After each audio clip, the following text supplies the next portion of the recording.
relax, relate, release. Relax, relate, release.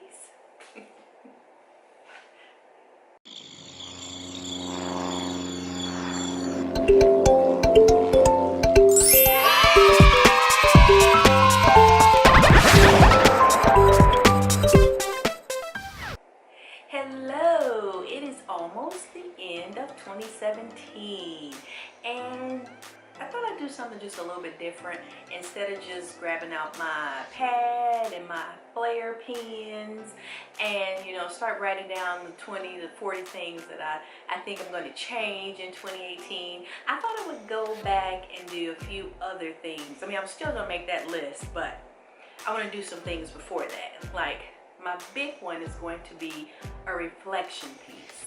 I don't think I ever go back and check what I had written down for that year and compare it to the new year.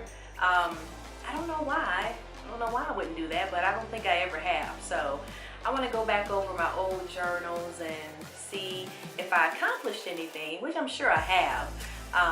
And then I want to see all the ridiculous stuff that I put on the list in the first place. So that's one thing I want to reflect on. The other thing would be my lessons.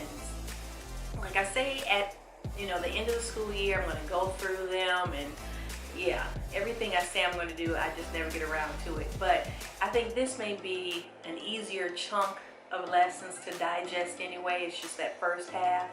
And so I think that if I go through them, I can kind of judge where I need to go for the second half of the school year. Maybe it was a concept that didn't go so well, and I know the kids didn't master it, so I probably need to revisit it. And I know I'm really good about on my lesson plans. Like, I'll check off if something did go very well, or I'll highlight and circle if things did not go very well. So I do already have that kind of like note taking in my lesson plan, so it'll be easier to go through when I go back to look at the information. So that's another thing I want to reflect on.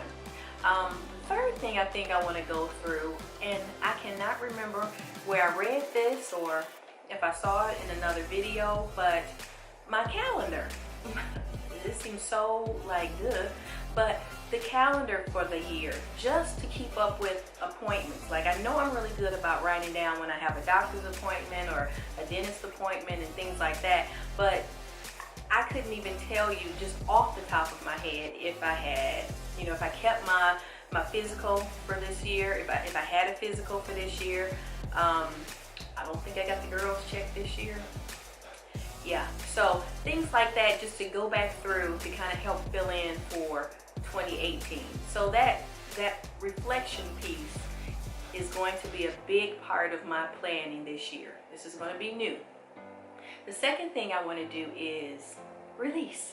I'm going to release and feel okay about all the things that I did not accomplish in 2017. So as I go through that journal, and yep, I was going to learn Spanish in a year. Yeah, I already know that didn't happen, but I'm going to be okay with that. I'm going to release it and just kind of carry that over until, 2018, maybe 2019. Who knows? I'm just going to be okay with that. And then my third thing is going to be to restart.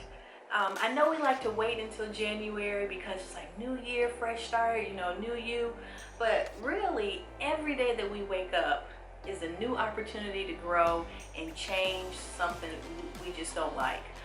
Whether it's something we're doing in our classrooms or maybe it's something in our personal lives. So that's going to be the attitude that I take on for 2018. So I'm going to reflect, release, and restart. And here's the other thing that I guess this is part of the release, attitude, that if I do take on a new strategy or goal and it is just not working, sometimes you'll read an article or read a blog and it'll say 5 steps to a better morning routine, and you're like, yeah, I'm gonna do this, yeah, get up at 4 o'clock, run 3 miles on the treadmill, yeah, I got this. And you're like 3 days in, you know what, I would prefer to have an extra hour of sleep.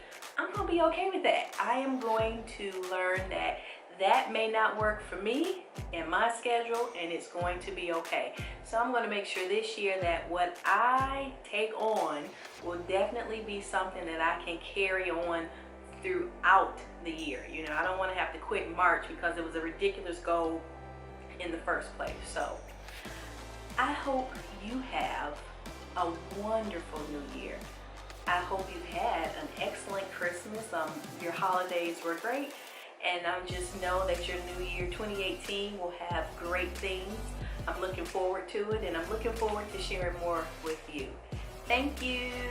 If you like this video, give it a thumbs up. And if you haven't subscribed, please do. And I'll see you next time. Bye-bye.